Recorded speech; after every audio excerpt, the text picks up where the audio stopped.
pamoja na uzalendo wako, hujui umeamka na nani, na wengi tunajua tunaamka na watu tofauti kwenye vyumba vyetu.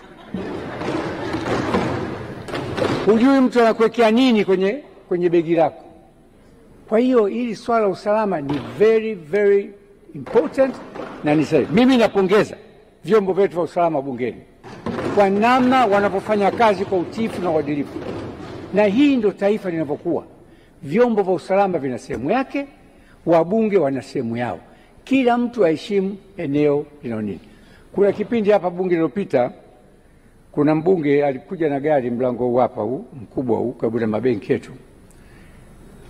Kila kikaguliwa ile gari inaonyesha alamu kwa kuna kitu sio sahihi.